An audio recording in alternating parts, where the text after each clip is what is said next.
Nama saya Novia Rahmansari, guru mata pelajaran SKI MAN 1 Cirebon. Pada kesempatan kali ini, saya akan melaksanakan pembelajaran uji kinerja PPG dalam jabatan BET 1 tahun 2025 pada hari Rabu, tanggal 7 Mei 2025. Berikut ini videonya.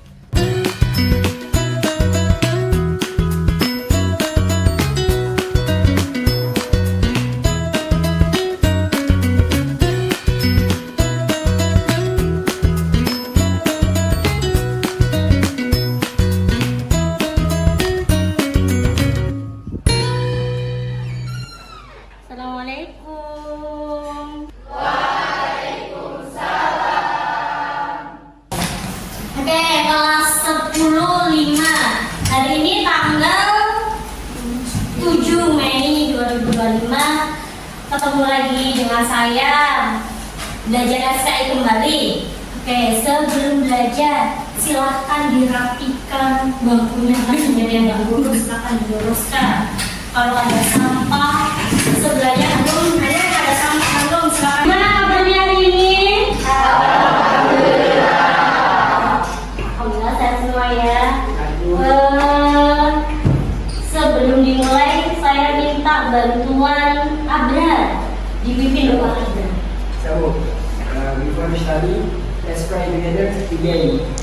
Bismillahirrahmanirrahim.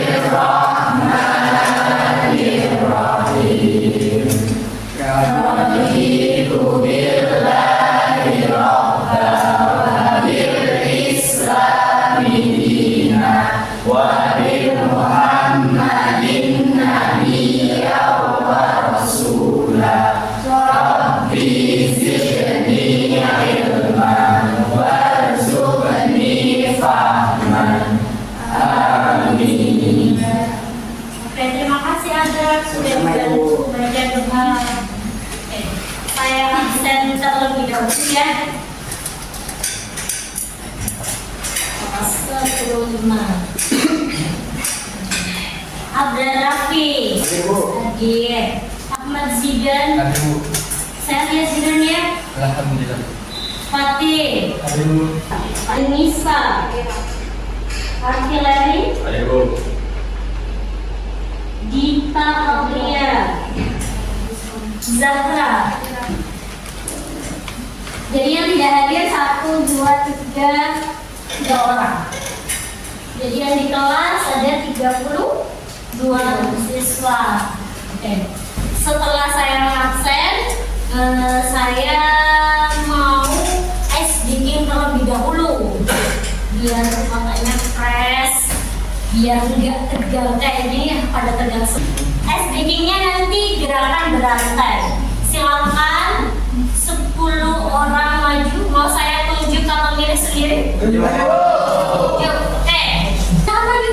Yang sudah saya tunjuk. Saya satu gerakan yang akan kamu salurkan ke teman-temannya apa? Ini Bu. Ya. Depan.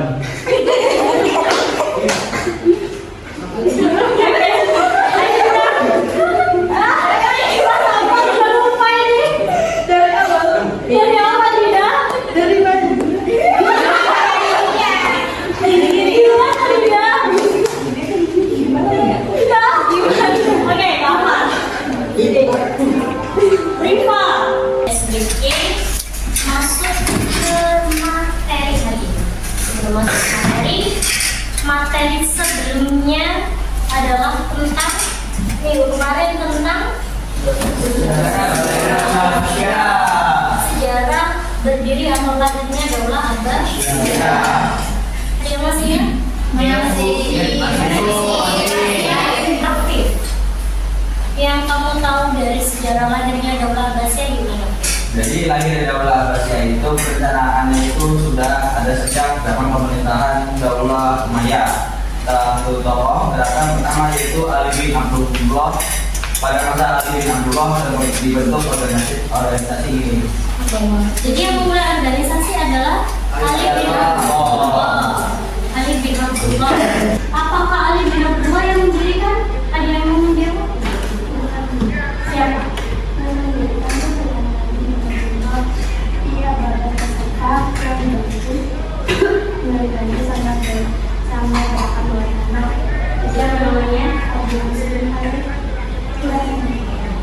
Muslim Al-Khurasani.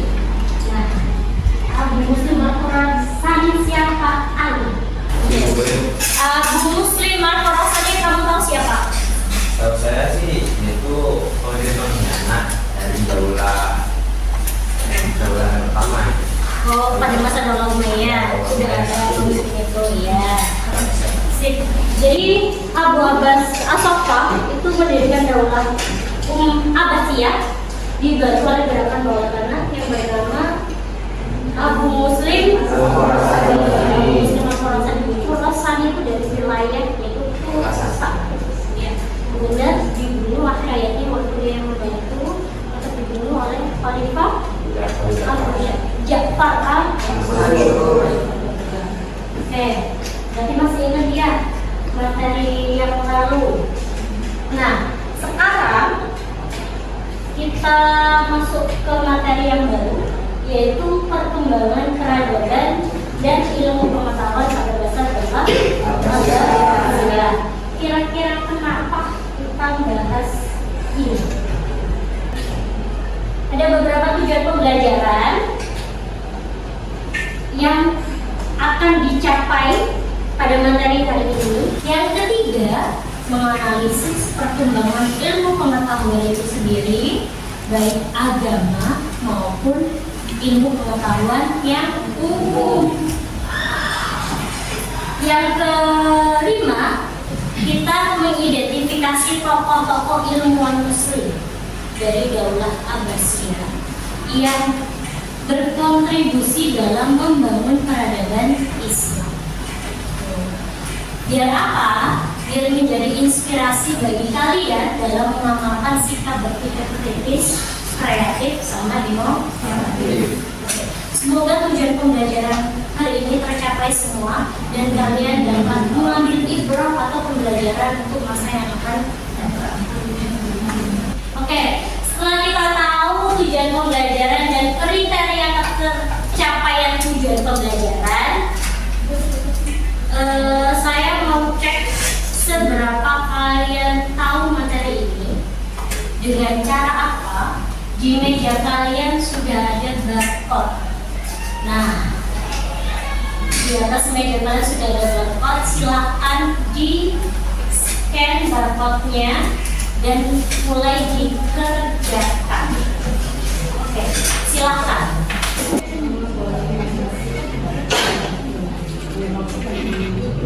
Ya, coba kok.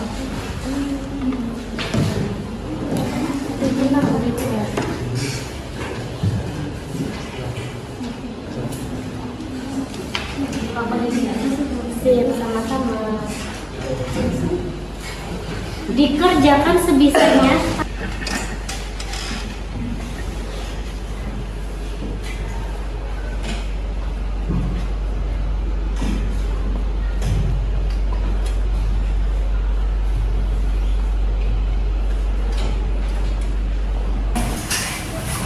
Setelah tahu tujuan pembelajaran dan kalian sudah melakukan tes tadi, ada yang tahu ini apa?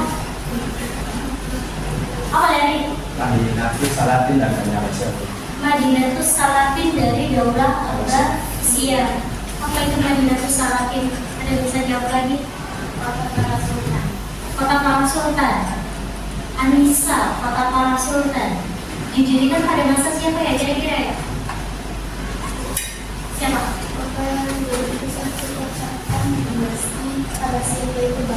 Baghdad ya, didirikan pada masa siapa Ali? Didirikan pada masa Abu Ja'far al-Mansur. Abu Ja'far al-Mansur, khalifah yang kedua. Oke, jadi ini kota pusat dari Abbasiyah yang berada di Baghdad.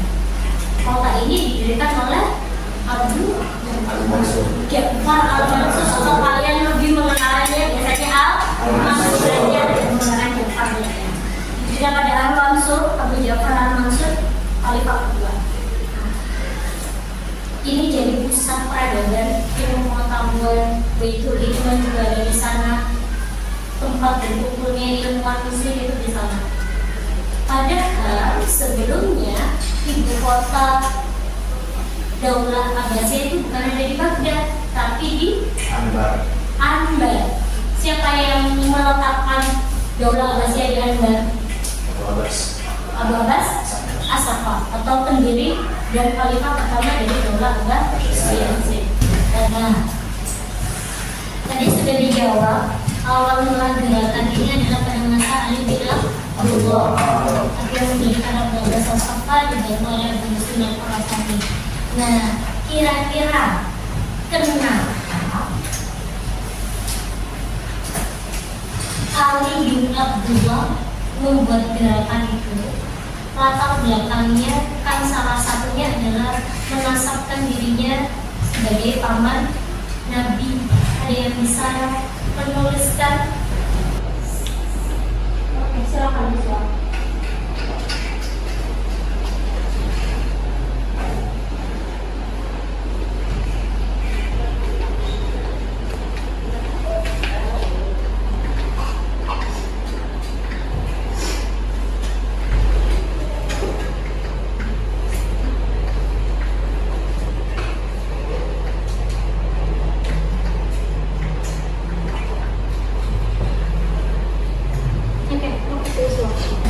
Jadi menyadarkannya dari Abdul Muthalib. Abdul Muthalib itu siapa? Abdul Muthalib kenapa? Kok bisa paman ya? Kalau Abbas paman, tapi kalau Abdul Muthalib kakeknya berarti Hashim, berarti mbah buyut atau kakek buyut. Jadi menyadarkannya dari Hashim. Oke, selanjutnya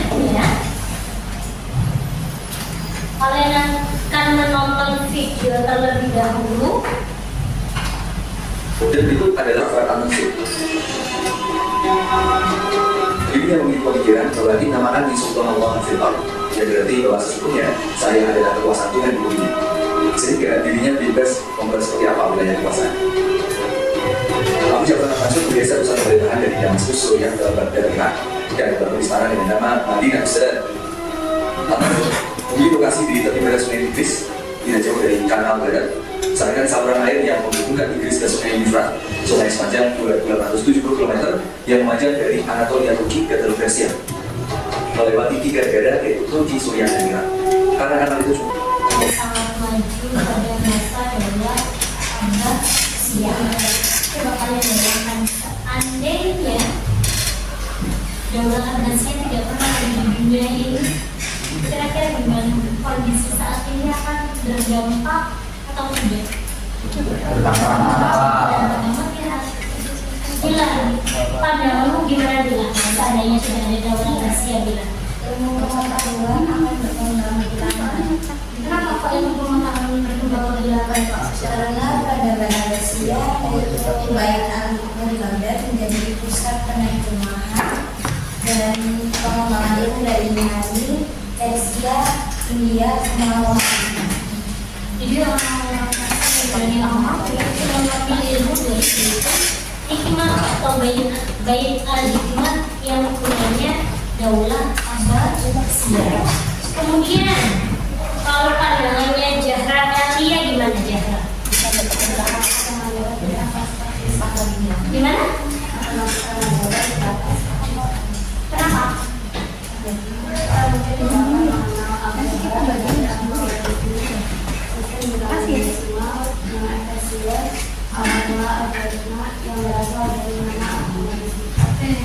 Jadi memang ada tokoh matematikawan yang bernama Al-Khawarizmi yang sangat terkenal saat ini. Gak ada Al-Khawarizmi kita nggak mengenal angka 0.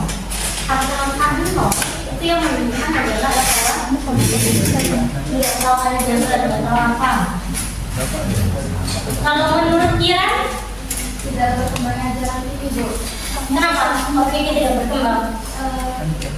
Karena mazhab Syafi'i dan mazhab Hambali lahir pada masa Daulah Abbasiyah. Oke, karena mazhab Syafi'i sama Hambali lahir pada. Oke, jadi seandainya tidak ada Abbasiyah, ilmu pengetahuan tidak akan semaju sekarang. Oke, sip. Kenapa disebut zaman keemasan? Nah, karena ada berbagai ilmu pengetahuan yang hadir zaman keemasan ini kan Abbasiyah lahir pada abad ke-8 sampai 13. Jadi 5 abad itu dianggap sebagai golden age. Peradaban Islam berada di puncak itu ketika masa Daulah Abbasiyah. Ada masa klasik. Nah, ada Baitul Hikmah yang didirikan oleh Harun al-Rashid dan nanti akan dikembangkan oleh khalifah selanjutnya yaitu Al-Ma'mun. Kemajuan dalam berbagai bidang ilmu, ada matematika, astronomi yang paling terkenal dan yang sangat terkenal adalah Rizki. Kemudian kedokteran, ada farmasi, ada Ibn Sina, filsafat dan sains,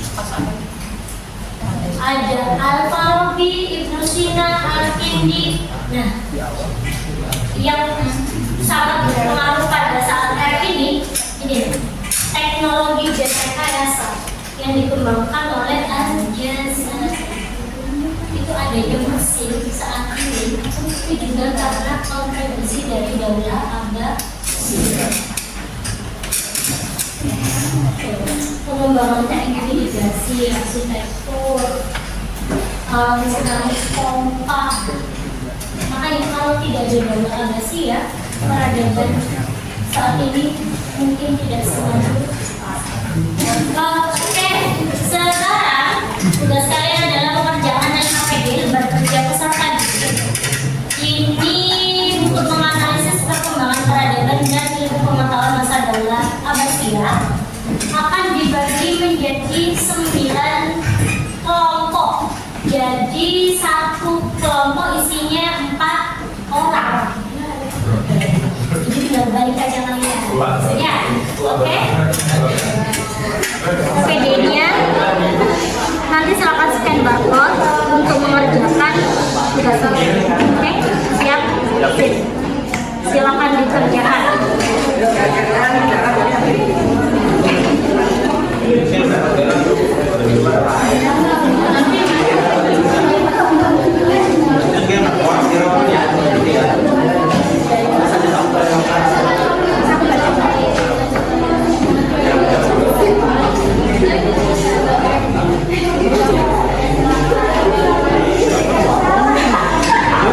Di KPD tadi ada beberapa pertanyaan juga.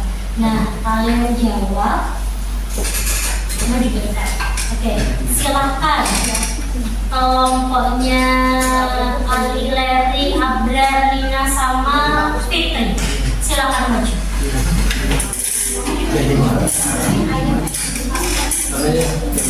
Oke, dimulai. Silakan. Assalamualaikum warahmatullahi wabarakatuh. Waalaikumsalam warahmatullahi wabarakatuh. Kami di sini ingin menjelaskan tentang materi perkembangan peradaban dan ilmu pengetahuan masa Daulah Abbasiyah di Baghdad. Sini ada soal yang pertama yaitu apa saja faktor yang mempengaruhi perkembangan ilmu pengetahuan masa Daulah Abbasiyah. Ada beberapa faktor, di antaranya yaitu dukungan khalifah terhadap ilmu pengetahuan. Soal yang kedua ini ada apa peran Baitul Hikmah dalam perkembangan ilmu pengetahuan Islam. Yaitu pusat peradaban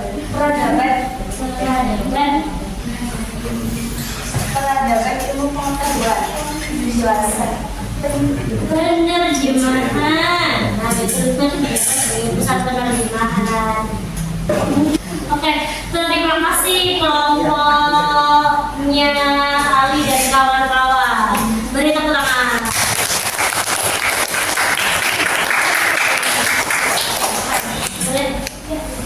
Sekian dari kami, kurang lebihnya mohon maaf. Assalamualaikum warahmatullahi wabarakatuh.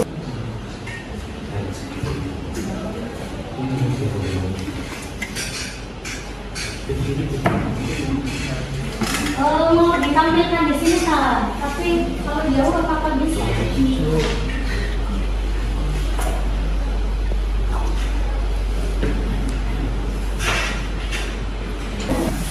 Setelah kita tadi mendengarkan presentasi, menyimak presentasi, sekarang sudah di akhir pembelajaran.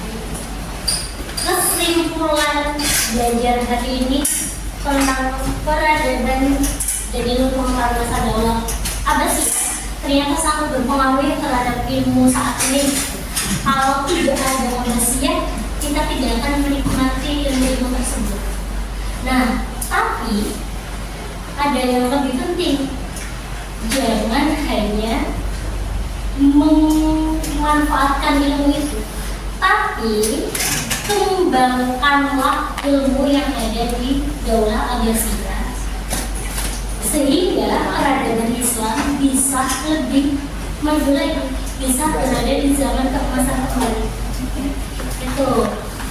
Dan minggu depan kita akan bahas materi terakhir dari Daulah Abbasiyah, yaitu tentang faktor-faktor kehancuran atau keruntuhan dari Daulah Abbasiyah. Kita akan bahas semua.